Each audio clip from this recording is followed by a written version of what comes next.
Break के बाद स्वागत है आपका सी न्यूज भारत में। खबर करनाल से है, जहां इंद्री हलके के गांव चंद्राव में 2 युवकों के शव मिले हैं, जहां हत्या के आरोप लगाए गए हैं। वहीं क्षेत्र में 2 युवकों के शव मिलने से सनसनी फैल गई है। बताया जा रहा है कि 28 वर्षीय युवक का शव उसके घर के पास खाली प्लॉट में मिला है। वहीं 22 वर्षीय युवक का शव हंसू माजरा के जंगल से बरामद हुआ है। दोनों के स्वजन ने हत्या की आशंका जताई है। 28 वर्षीय युवक के दादा, पिता और भाई की पहले ही मौत हो चुकी है। दोनों शवों पर चोट के निशान नहीं मिलने पर पुलिस हत्या की आशंका से इनकार कर रही है। पुलिस ने पोस्टमार्टम रिपोर्ट के बाद मौत के सही कारण सामने आने की बात कही है। बता दें कि गांव में नशा भी चरम सीमा पर है। ऐसे में ये बात भी सामने आई है कि गांव में इस नशे की वजह से इस प्रकार की घटनाएं हो रही हैं। गांव के लोगों ने कहा कि इस नशे पर अंकुश लगाया जाना चाहिए और जो भी इस प्रकार का कार्य करता है उनके खिलाफ भी ठोस कार्यवाही पुलिस के द्वारा की जानी चाहिए। वहीं मृतकों के परिजनों और इंद्री थाना प्रभारी श्री भगवान ने क्या कुछ बताया, सुनिए। ये छोकरा गया, ये ले आया, फिर किसी ने बताया बेचारा छोकरा वहां पर गया, उन्होंने ही बताया। उन्होंने क्या कार्रवाई चाहते हैं पुलिस साहब? बस मेरे तो बस तना क्या बताऊं, बस अपना पता ही है। मेरा तो छोकरा जाए लिया, उनके गलो भी इस तरह ही होना चाहिए। कार्रवाई चाहते हैं पूरी? हाँ, पूरी कार्रवाई होनी चाहिए। जो कार्रवाई नहीं होगी तो फिर तो ये तो डेट खुल जाएंगे लोगों के। हाँ, और मारेंगे। इनका तो पूरा वो होना चाहिए। चलो मेरा तो छोकरा गया, आगा भी तो सुधार होना चाहिए। हाँ, बस यही है मेरी तो बेनती, और तो मैं कुछ कह नहीं सकती भाई। मैं तो पहले ही मरी पड़ी। जी सुबह ये 12 बजे घर से गए थे जी। मेरे को कह रहे हैं मैं थाने में जाऊंगा, मोटरसाइकिल छुड़वानी है। हमारी मोटरसाइकिल थाने में थी। तो फिर मैंने फ़ोन किया है, बहुत बार फ़ोन किया है इसको। फिर दोबारा फिर मैंने फ़ोन किया, कह रहा है मैं अभी थाने में बैठा हूँ, मेरी बात चल रही है अभी मोटरसाइकिल छुड़वाने की। तो फिर मैंने फ़ोन काट दिया। फिर दोबारा मैंने फ़ोन करा 5 बजे के करीबन, तो कह रहा है मैं 15 मिनट में अभी घर आ रहा हूँ। बस मेरे साथ इतनी उसकी बात हुई। 12 बजे घर से गए थे वो। थाने में क्या था? मोटरसाइकिल खड़ी थी? हाँ जी। क्या था, चलाना हुआ था क्या? हाँ जी। अच्छा, तो फिर फोन किस टाइम आया फिर आपको? उसके बाद फोन आया कभी? नहीं, तो आप लोगों को कैसे पता लगा भाई इस तरह की घटना हुई? गांव वालों ने बताया। है जी? गांव वालों ने बताया हमें। अच्छा, तो क्या बताया गाँव वालों ने? ये ऐसे बात हो गई है। वो तो पापे को ही बताया, पहले पापा को ही लेके गए थे। तो उसके पापा को ये बोला कि कैसे से राजेश को वहाँ ले गया।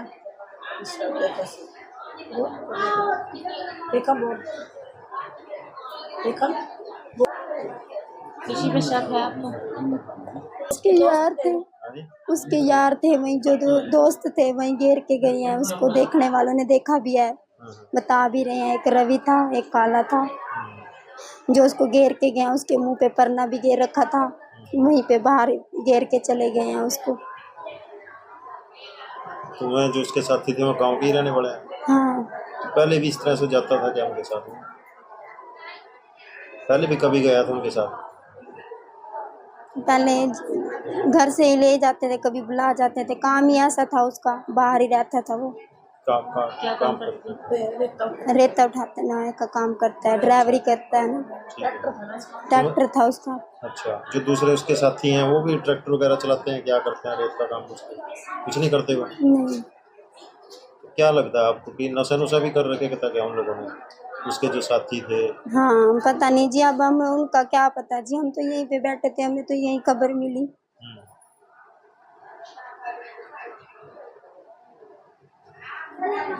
जो भी था, जैसे भी था, हमें इंसाफ चाहिए। वो तो फिर भी जिंदा है ना, मेरा पति तो नहीं आने का वापिस। मेरे छोटे छोटे बच्चे हैं, इतने छोटे छोटे। धोखा किया गया है इसके साथ, तो मारा ही गया है इसको। तो क्या कार्रवाई क्या चाहते हैं पुलिस से आप? हमें इंसाफ चाहिए बस। जैसे मेरे पति नहीं रहे तो वो भी नहीं रहने चाहिए बस। इनके खिलाफ कार्रवाई हो ठोस? हाँ, उठनी चाहिए कार्रवाई। हमें इंसाफ चाहिए। हमारे घर में तो कोई आदमी भी नहीं रहा। पहले मेरे ससुर चले गए, फिर मेरे देवर चले गया, मेरा पति भी चला गया। तो क्या हुआ, मतलब ससुर कितने साल पहले चले गए? 1 साल 2 साल अब होएंगे उसको भी, 11वें महीने में। अच्छा, क्या हुआ था उनके साथ? उसको भी ऐसे घर से लेके गए थे, मार के वहाँ इंद्री हॉस्पिटल में घेर दिया ऐसे ही बाहर। अच्छा, कोई एक्सीडेंट हुआ था क्या? कुछ नहीं पता। कुछ नहीं हुआ था। अच्छा, आपका देवर का तो एक्सीडेंट हुआ था। अच्छा, उसका भी एक्सीडेंट को बहाना बना देते हैं। तो कितने सालों में ये घटना हो गई? आपके ससुर भी गए, देवर भी गया? देवर 2018 में गए हैं, ससुर अभी 2 साल हुए हैं, 2022 लगा लो, अभी 2 साल भी नहीं हुए हैं। मेरे पति जी भी चले गए हैं। कितने बच्चे हैं आपके पास? 2 बच्चे हैं, एक 3 साल का है, एक अभी परसों 1 साल का हुआ है। जिन लोगों ने कार्य किया है ऐसे लोगों को क्या सजा मिलनी चाहिए? ऐसे लोगों को भी सजा मिलनी चाहिए, जो नशा भी बेचते हैं, नशा करते हैं, जो भी उनकी तरफ भी कार्रवाई की जानी चाहिए। आज हमारे साथ हुई है, कल दूसरों के साथ भी ऐसे होएगी। क्या गांव में नशा नुशा भी बढ़ रहा है क्या? हाँ जी, बहुत बढ़ रहा है नशा। उनके सबके खिलाफ कार्रवाई होनी चाहिए, हाँ सब जो जी। कर रहे हैं, क्योंकि कल को किसी के साथ भी हादसा हो सकता है। हाँ जी, क्या चाहते हैं आप? इंसाफ चाहिए बस हमें तो जी। उनके जो नशा बेचते हैं उनकी तरफ भी कार्रवाई की जाए। नशा बेचते हैं, कम से कम उनके ऊपर को जुर्माना तो रखा जाए। हाँ, नशा बेच रहे हैं, यो कर रहे हैं, उनके ऊपर कार्रवाई पूरी होनी चाहिए। उनके ऊपर जुर्माना भी रखा जाए भी, इसको कि कुछ ज्यादा जुर्माना होगा तभी तो किसी को डर होगा इस चीज का। जो उसके ऊपर जुर्माना ही नहीं होगा, डर कैसा होगा उसको? उनके ऊपर पूरी सख्त इस बंदे ने जो इन लड़कों ने जो घटना की है 2 बच्चों के साथ, ये गाँव के 2 लड़के मारे हैं, अरे ऐसे बंदों को तो गोली चलानी चाहिए। सरकार ने तो इनको जिंदा भी नहीं रखना चाहिए, ऐसा करना चाहिए। ये जो घटनाक्रम हुआ है सारा नशे की वजह से हुआ है? हाँ, ये नशा भी करते हैं और ऐसे ये तो हैं भी नशे वाले बंदे। वो तो नशे में मारते रहेंगे। आज हमारे बच्चे गए, कल और किसी और के भी जाएंगे, वो तो सबके ऐसे करते रहेंगे ना। ऐसे तो सख्त इनको जुर्माना भी रखा जाए। जो गाँव में बेच रहे हैं, ऐसा स्मैक बेच रहे हैं, ये इनके ऊपर जुर्माना रखा जाए। कम से कम इनके ऊपर 5 लाख का जुर्माना रखा जाए। जो सी औरतें भी चाहे बेच रही है, चाहे मर्द है, चाहे औरत है। हमारे गांव में भी बेचते हैं। हाँ, औरतें भी बेचती होंगी। कल ही ऐसे बात हो रही थी, वो गुस्सा हो रही थी कि ऐसे इसके ऊपर जुर्माना रखना चाहिए। उनको भी पता लगे भी क्यों कर रहे हैं ऐसा काम। ये दूसरे बच्चे को नुकसान कर रहे हैं, कोई इसमें फायदे वाली चीज थोड़ी है।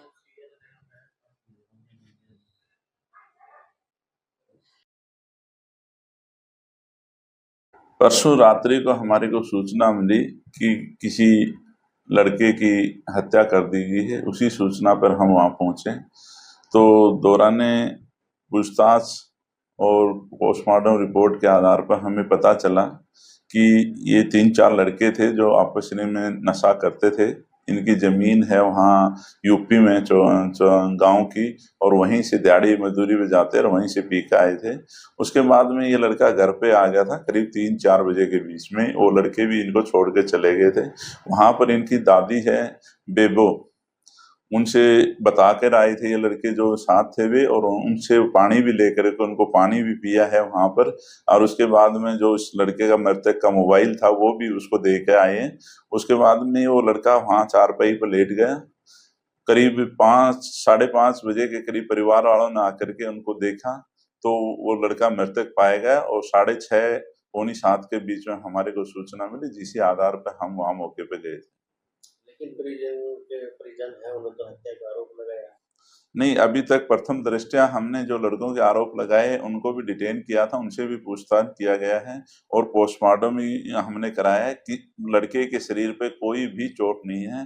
तो तब तक पोस्टमार्टम रिपोर्ट नहीं आ जाती तब तक हम इसके बारे में स्पष्ट नहीं हो सकते। तो जो हिरासत में लिए गए थे उनसे पूछताछ में कुछ क्या बताया? उन्होंने बताया कि हम खेत में गए थे, उसके बाद में हम इधर कोर्ट की तरफ आ रहे थे, क्योंकि 2 साल पहले जो मृतक है इसका फादर भी यहाँ कोर्ट के अंदर हार्ट अटैक के कारण मृत्यु हो गई थी। उसकी मोटरसाइकिल की सुपुर्दारी के लिए आ रहे थे तो रास्ते में उस लड़के ने, जो मृतक है, उसने कुछ नशा कर लिया और उसके बाद में मोटरसाइकिल पर ना चलने के कारण 3-4 लड़के और 2 लड़कियों को और लेकर आया, फिर उस राजेश को लेकर के घर पे गया था। तो ऐसी कोई नहीं है कि किसी की प्रथम दृष्टया कि किसी की हत्या की गई। हाँ, पोस्टमार्टम रिपोर्ट के आधार पर जो भी हमारी पोस्टमार्टम रिपोर्ट आएगी उसी आधार पर कार्रवाई की जाएगी। इससे पहले भी परिजनों ने लगाया था कि पहले भी हमारे परिवार में 4 हत्याएं हुई। मैं आपके संज्ञान में लाना चाहूंगा कि करीब 30 साल पहले जो मृतक है इसका दादाजी थे टोपन दास, 30 साल पहले मृत्यु हुई थी। उसके बाद में इनके मृतक का ताऊ है सुभाष, उसकी करीब 20 साल पहले मृत्यु हुई थी इसके परिवार में। उसके बाद में जो मृतक उसका फादर है, उसकी 2 साल पहले यहाँ कोर्ट के अंदर तारीख पे आया था, वहां पर हार्ट अटैक के कारण मृत्यु हुई थी, जिसके अंदर मजिस्ट्रेट कार्रवाई अमल में लाई गई थी पुलिस के द्वारा। उसके बाद उससे पहले 5 से 6 साल पहले जो मृतक का उसका भाई है विकास, उसकी एक्सीडेंट के कारण मृत्यु हुई थी। इसके अलावा किसी प्रकार की कोई हत्या का केस परिवार की तरफ से नहीं है। जो कि एक एक्सीडेंट का केस था, वो सिर्फ पुलिस के पास शिकायत दी गई थी, लेकिन उन्होंने उस पर भी कोई कार्रवाई नहीं करवाई। इसके अलावा किसी प्रकार का कोई शिकायत या कोई पर्चा दर्ज, अभियोग दर्ज नहीं है पुलिस के रिकॉर्ड में। दूसरा लड़का, उसके बाद में हमें सूचना मिली थी करीब 11 बजे के कि एक लड़का हंसू माजरा का जो जंगल है उसके अंदर मृत मिला है। उस पर हम पहुंचे तो वहां पूछताछ में पता चला कि ये हंसू माजरा में जो लड़का मिला ये भी चंद्राव गांव का था। करीब 2.5 से 3 महीने पहले अपने रिश्तेदार के पेवा में रहता था, क्योंकि ये नशा करता था और परिवार ने इसी को देखते हुए वहां पेवा पे छोड़ दिया था। 2 दिन पहले यहाँ आया था, जो सुबह 8 बजे घर से निकला था। परिवार को कोई पता नहीं कहाँ गया, नहीं गया है। रात्रि को जब उनको ये सूचना मिली, किसी पड़ोसी ने बताया, अब भी वो वहां पर बता रहे हैं, तब जाके उन्होंने जंगल में देखा तो वहां मृतक पाया था। उसके शरीर पर भी कोई निशान नहीं थे चोट के, उसका भी पोस्टमार्टम करवाया गया। क्या दोनों की नशे के कारण मौत हुई? हाँ, प्रथम दृष्टया हम यही लगाते हैं कि इनकी नशे के ओवरडोज के कारण होने संभव है, क्योंकि जो इनकी जमीन है चंद्राव गांव की सारी यूपी में लगती है। हम श्योर हैं कि गांव के अंदर किसी प्रकार का कोई सुक्का नशा नहीं होता। हम इसके ऊपर निरंतर कार्रवाई कर रहे हैं, लेकिन ये यूपी के अंदर जाते हैं, इनकी जमीनें हैं, दिहाड़ी पे जाते हैं और वहीं से यूपी वाले भी आते हैं और वहीं से करके के नशा आते हैं, घर पर नहीं जाते हैं परिवार वाले। हमने सरपंच के माध्यम से और पुलिस अपनी तरफ से कई बार यहाँ कैंपेन लगाई, कैंप लगाए हैं नशा के खिलाफ भी, और गांव के अंदर कोई भी व्यक्ति सुक्का नशा आज की तारीख में नहीं बेचता है।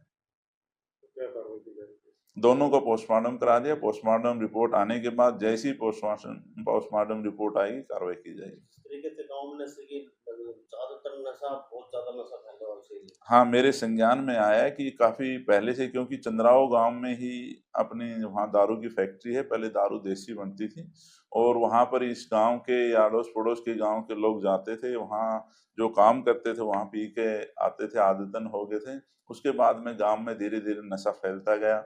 उसके बाद में यूपी से जो सुक्का नशा आने लगा वो भी गांव में फैलने लगा। लेकिन हमने काफी, पुलिस ने सख्ताई की, गांव के अंदर किसी प्रकार का सुक्का नशा नहीं मिलता है। हाँ ठीक है, ठेका है, शराब वगैरह वहाँ मिलती है, और जो चंद्राव में जो फैक्ट्री है उसमें भी लोग दिहाड़ी पे जाते हैं, वो वहाँ के पी के आते हैं। तो हमने फैक्ट्री वालों से भी संज्ञान में लेकर के उनसे बात की है, उनको निर्देश दिए हैं कि यहाँ जो लेबर पे लेबर के काम पे आते हैं लोग, उनको किसी प्रकार के कोई नशा की चीजें, दारू वगैरह ना पीने दी जाए, ऐसा प्रतिबंध लगाया जाए। और भविष्य में भी हम इस पर अगर पूरा ध्यान रखेंगे कि गांव में किसी तरह कोई सुक्का नशा ना बिके, और ऐसा कोई पता लगता है तो उस पर कार्रवाई करेंगे। हाँ, सीन ऑफ क्राइम टीम को बुलाया गया था। तो हमने जो रात्रि को जो जंगल में मिला था, तो उस वहाँ मौके बॉडी मिली थी, वहाँ मौके पे तो नहीं, लेकिन हमने फिर जंगल की छानबीन की सीन ऑफ क्राइम टीम को लेकर के। तो हमारे को जो ये भैंसों के टिक्के पशुओं को लगाते हैं दूध के लिए, इनके कुछ अंश हमारे को मिले, खाली शीशियां। तो हम संभावना से इनकार नहीं किया जा सकता कि ये भी शायद टिक्के किसी में मिला करके किसी सूखे नशे में शायद लगाते हों। वो आगे इन्वेस्टिगेशन में जैसा आएगा करेंगे। करनाल से सी न्यूज़ संवाददाता बिंदर शर्मा की रिपोर्ट। फिलहाल इस खास रिपोर्ट में बस इतना ही। वक्त है एक छोटे से ब्रेक का। ब्रेक के उस पार हम आपको और भी तमाम बड़ी खबरों से करवाएंगे रूबरू।